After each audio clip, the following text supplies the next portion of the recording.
Hello दोस्तों, कैसे हैं आप सब? आई होप आप सभी अच्छे होंगे। दोस्तों, आज की वीडियो में हम बात करने वाले हैं, यदि आपकी पत्नी ने आपके खिलाफ में 125 सीआरपीसी या फिर 144 बीएनएसएस का केस फाइल कर दिया है और कोर्ट ने आपके खिलाफ आदेश पारित कर दिए है, जिसमें आपके खिलाफ ये आदेश पारित किया है कि पर मंथ आप ये राशि अपनी पत्नी को देंगे। तो दोस्तों, यदि आपके साथ भी ऐसा हो रहा है तो हम बात करने वाले हैं कि ऐसे में आप कैसे बच सकते हैं। हमने कुछ लड़के दोस्तों ऐसे देखे हैं जो तेवर में आने के बाद ये बोल देते हैं कि हम तो जेल काट लेंगे, जेल चले जाएंगे, लेकिन अपनी पत्नी को भरण पोषण के रूप में एक भी रुपया नहीं देंगे दोस्तों। तो इसके बारे में आज हम बात करने वाले हैं, यदि आप अपनी पत्नी को भरण पोषण के रूप में पैसे नहीं देते हैं तो ऐसे में आपको कितने वर्ष या महीने तक की जेल हो सकती है दोस्तों। तो दोस्तों, सबसे पहले हम बात करने वाले हैं 125 सब क्लोज 3 में क्या प्रोविजन दिया गया है, इसमें जेल आपको कब तक की हो सकती है दोस्तों।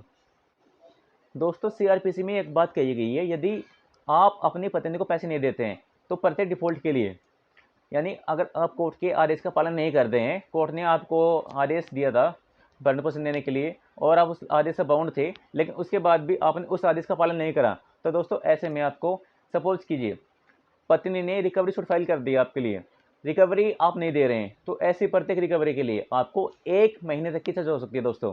यानी प्रत्येक डिफॉल्ट के लिए 1 महीने तक की सजा हो सकती है।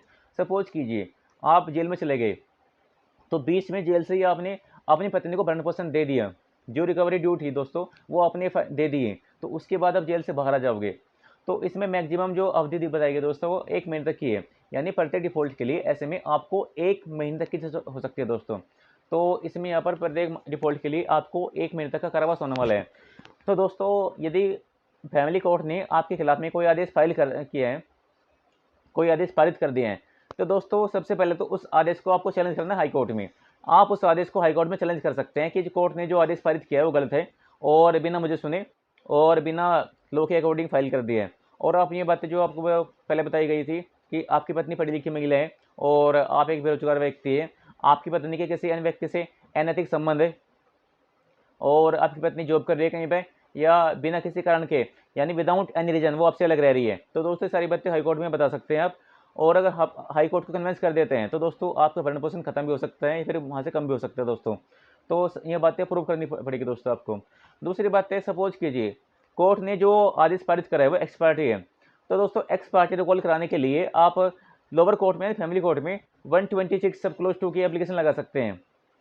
तो दोस्तों, अगर आप ये एप्लीकेशन लगाते हैं तो आपका जो लोअर कोर्ट में आदेश पारित किया गया आपके खिलाफ में वो खत्म हो जाएगा, यानी सेटिस्फाइड हो जाएगा। उसके बाद भी जो भी आदेश होगा दोस्तों वो फिर मेरिट पर रहेगा।